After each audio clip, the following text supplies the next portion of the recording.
Ikaw ready na? Pati tayo dito.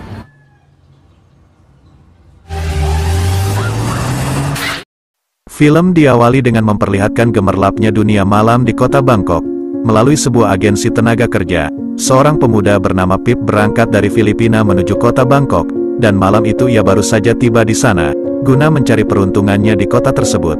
Namun sayangnya, di saat ia sedang mencari alamat tempat ia akan bekerja nantinya, nasib sial justru menimpanya, ia malah dikerjain oleh orang-orang yang awalnya berpura-pura untuk menolongnya. Alhasil ia harus kehilangan dompetnya dan juga kehilangan handphone beserta barang berharganya. Namun, beberapa saat kemudian, seorang gadis yang juga berasal dari Filipina bernama Jessie menemukan Pip yang saat itu tak sadarkan diri, dan ia pun kemudian dibawa menuju ke rumah Jessie. Lalu setibanya di rumah Jessie, Jessie pun membantu Pip untuk membersihkan luka-lukanya. Tapi tak berapa lama kemudian, mantan kekasih Jessie yang bernama Jack datang menemuinya, guna menagih jatah dan mengajaknya untuk bermantap-mantap. Namun Jessie menolaknya, hingga membuat mereka terlibat sedikit percecokan. Di sini Jack lalu mengancam Jessie akan mendeportasinya ke Filipina jika ia tak mau bermantap-mantap dengannya. Pada Pip, Jessie pun bercerita bahwa awalnya ia berniat melamar pekerjaan sebagai guru. Namun setibanya ia di Thailand, ia tidak mendapatkan pekerjaan tersebut, dan untuk menjaminnya supaya ia tidak dideportasi ke Filipina, Jessie pun terpaksa menjalin hubungan tanpa status dengan Jack. Bahkan ia telah membeli sebuah handphone yang nantinya akan dikirim pada adiknya di Filipina. Binilang ko ng cellphone yung kapatid. Lalu pada keesokan paginya, dengan berbekal petunjuk dan sebuah handphone yang dipinjamkan oleh Jessie untuknya, sementara Pip pun kembali melanjutkan perjalanannya mencari alamat tempat ia bekerja. Namun setibanya ia di sana, ia harus menelan pil pahit, dikarenakan perusahaan itu sebenarnya tidak pernah mencari karyawan baru. Lalu Jessie yang mengetahui kesedihan perasaan Pip saat itu, kemudian mengajaknya untuk berjalan-jalan mengelilingi kota Bangkok.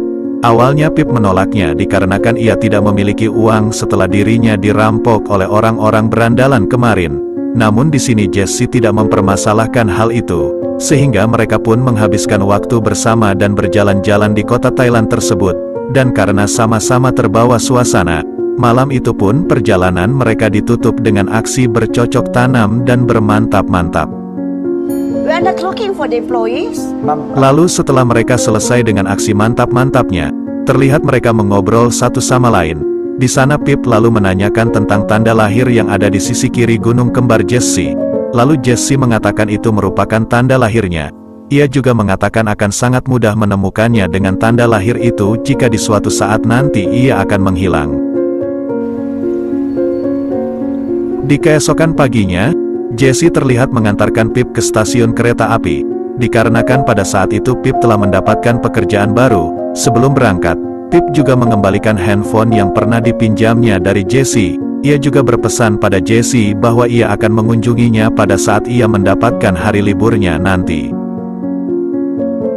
Singkat cerita, Pip pun akhirnya bekerja sebagai cleaning service di sebuah arena tinju yang akan dipakai bertanding. Selain bersih-bersih, Pip juga ternyata belajar dan dilatih menjadi seorang petarung di sana, dan selama ia berada di sana, ia selalu menyempatkan diri melakukan panggilan video call dengan Jessie hingga berujung dengan Pip yang berhalusinasi bahwa saat ini ia sedang bermantap-mantap dengan Jessie. Singkat cerita, beberapa hari kemudian, Pip pun akhirnya mendapatkan hari liburnya. Dengan penuh semangat, ia berangkat menaiki kereta menuju tempat tinggal Jessie. Namun setibanya ia di sana, Pip mendapati rumah Jessie terkunci. Bahkan Jessie juga tidak bisa dihubungi.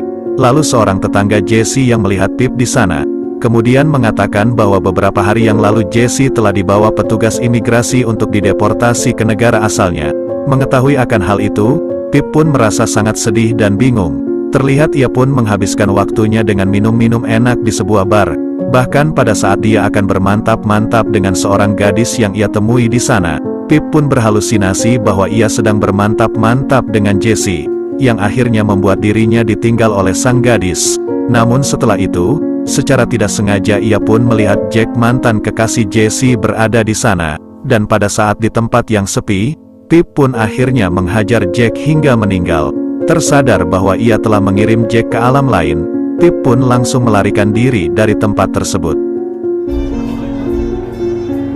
Lalu beberapa hari kemudian, terlihat Pip yang meninggalkan kota Bangkok dan kembali pulang ke Filipina. Namun sebelum pulang ke rumah orang tuanya, ia mencoba tinggal bersama dengan pamannya di kota Manila.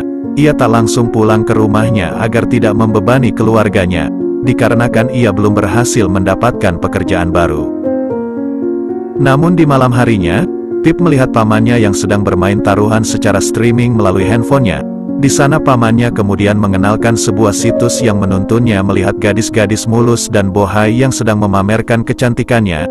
Merasa tertarik, Pip pun lalu menjelajahi situs tersebut, dan pada suatu momen secara tidak sengaja menemukan seorang gadis yang memiliki tanda lahir yang sama dengan Jessie, dan dari sinilah perjalanan Pip mencari Jessie akan dimulai, hingga melangkahkan kakinya ke kantor polisi guna melaporkan Jessie yang hilang begitu saja. Dengan bermodalkan situs web tersebut, Pip lalu mendapatkan informasi tempat tinggal gadis-gadis tersebut. Namun polisi menyuruh Pip untuk tidak mengatakan kepada siapapun. Polisi mengatakan agar Pip menyimpan rapat rahasia bahwa ia telah membocorkan tempat tinggal para gadis tersebut. Lalu setibanya di sana, agar bisa menemui gadis-gadis tersebut, Pip lalu berpura-pura mengatakan bahwa ia ingin melamar sebagai anggota IT di tempat itu, dengan rekomendasi seseorang yang memiliki tanda lahir di dadanya. Setelah itu ia pun kemudian dipertemukan dengan seorang wanita bernama Cats yang memiliki tanda lahir yang persis sama dengan Jessie. Namun setelah melihat foto tanda lahir Jessie, Cats mengatakan bahwa mereka adalah dua orang yang berbeda.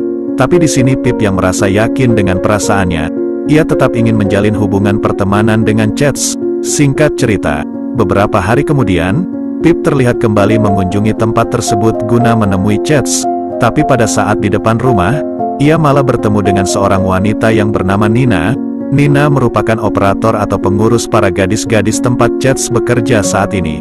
Mengetahui Pip yang seorang pengangguran, Nina pun memberikan nomor teleponnya dan menawarkan sebuah pekerjaan pada Pip. Lalu setelah itu, Pip dan Cats pun pergi untuk berkencan bersama untuk menghabiskan waktu sembari bersantai. Lalu karena kondisi suasana yang semakin mendukung, sepulangnya dari jalan-jalan, Pip dan Cats pun akhirnya melakukan adegan mantap-mantap bersama. Namun di keesokan paginya, Pip yang sudah terbangun dari tidurnya, di sana ia pun kaget melihat Cats bersama dua orang temannya yang sedang bersiap-siap melakukan live streaming. Di sini Pip meminta maaf kepada Cats karena telah bermantap-mantap bersama kedua temannya itu. Namun Cats mengatakan bahwa dia tidak keberatan kalau Pip juga bermantap-mantap dengan kedua temannya tersebut. Singkat cerita, beberapa hari kemudian, akhirnya Pip menghubungi Nina guna mencari pekerjaan. Lalu dengan mengendarai sebuah mobil, Nina pun membawa Pip ke suatu tempat perkumpulan para petarung. Awalnya Pip pun menolak melakukan pekerjaan itu, namun dikarenakan bayarannya yang sangat menggiurkan, akhirnya Pip mau menerima pekerjaan tersebut. Lalu beberapa hari kemudian, Pip terlihat sudah siap melakukan pekerjaan itu. Dengan ditemani Nina, ia pun berkeliling di tempat pekerjaan barunya tersebut. Dan pada saat Pip sedang pergi ke kamar mandi, tiba-tiba saja Nina masuk dan mengajak Pip untuk bercocok tanam dan bermantap-mantap. Di sini Pip tak kuasa menolak ajakan mantap-mantap dari wanita cantik tersebut, dikarenakan ia sangat membutuhkan pekerjaan yang ditawarkan oleh Nina. Dan pada akhirnya, Pip juga bisa merasakan serabi lempit milik bos barunya yang bohai itu. Seiring waktu berlalu, kini Pip pun terlihat sangat disibukkan oleh pekerjaannya, sembari disibukkan juga dengan adegan bermantap-mantap bersama Nina. Sampai-sampai di arena pun mereka tetap melakukan adegan mantap-mantap. Tapi pada saat Pip dan Nina tengah asik bermantap-mantap di ruang ganti, tanpa sengaja Cats melihat permantapan mereka. Hal itu sontak saja membuat Cats merasa marah, hingga membuat mereka terlibat percekcokan. Pip yang melihat Cats pergi, lalu mengejar Cats dan meminta maaf. Pip juga mengatakan bahwa dia sangat mencintainya. Cats yang masih marah, seketika menampar wajah Pip dan kemudian pergi dari tempat tersebut. Mahal kita. Singkat cerita, di keesokan harinya, terlihat Pip mendatangi tempat tinggal Cats. Dikarenakan Cats yang tiba-tiba saja tidak bisa dihubungi. Kepada Pip, teman-teman Cats mengatakan bahwa semalam Cats tidak pulang ke rumah dan juga tidak meninggalkan pesan apapun pada mereka. Pip yang merasa bersalah karena Chats menghilang, kemudian pergi meninggalkan tempat itu. Pip yang merasa putus asa karena kehilangan Chats, ia pun mengunjungi kantor polisi guna menemui Intel dan meminta polisi untuk membantunya mencari keberadaan Chats. Lalu di sana, Intel itu meminta Pip untuk segera melakukan pertunjukan guna menyelesaikan pengintaian mereka. Polisi juga berjanji dan mengatakan akan segera membantu mencari keberadaan Chats kekasihnya tersebut. Sementara Pip menyiapkan dirinya untuk pertunjukannya, di sisi lain, ternyata Intel itu bekerja sama dengan Nina untuk menciptakan pertunjukan dengan bayaran yang sangat mahal, yang mana nantinya Pip diminta berpura-pura kalah dan terluka, demi memenangkan sejumlah uang yang nilainya cukup fantastis. Sementara di tempat berbeda, untuk menjadikan dirinya satu-satunya kandidat petarung, Pip terlihat mengikuti seorang petarung lain yang bernama Hanjo, dan pada saat di tempat sepi, Pip lalu menghajar pria itu hingga pingsan. Tapi tanpa sepengetahuannya, ternyata Hanjo merupakan adik dari Jesse, dan dari sinilah awalnya terungkap sebuah fakta, bahwa Chats adalah Jesse yang telah merubah penampilannya. Singkat cerita, melalui Hanjo, Pip akhirnya bertemu dengan Chats secara diam-diam. Di sana pada Pip, Chats selalu memberitahukan bahwa Intel yang sangat dipercayainya itu ternyata bekerja sama dengan Nina untuk menghabisi dirinya. Lalu Chats yang terlihat buru-buru pun berpesan pada Pip agar menemuinya di tempat mereka biasa bertemu. Jika nantinya Pip bisa berhasil selamat dari pertunjukan itu, tak lama setelah itu, Chats kemudian pergi dari tempat tersebut. Singkat cerita, pada hari pertunjukan, Pip pada awalnya mengikuti skenario yang direncanakan Nina bersama dengan sang Intel. Namun di tengah-tengah pertunjukan, Pip terlihat keluar dari rencana yang ditetapkan. Dengan sebuah benda tajam, Pip lalu melukai lawannya hingga membuat Nina dan sang Intel terkejut. Pip kemudian melarikan diri dari arena pertarungan tersebut. Beberapa hari kemudian, setelah pertunjukan itu, Pip kembali mengunjungi kota Bangkok, dan pada saat ia turun dari kereta, ternyata dari seberang terlihat Chats setelah menunggu kedatangan Pip, dan sampai di sini film pun selesai.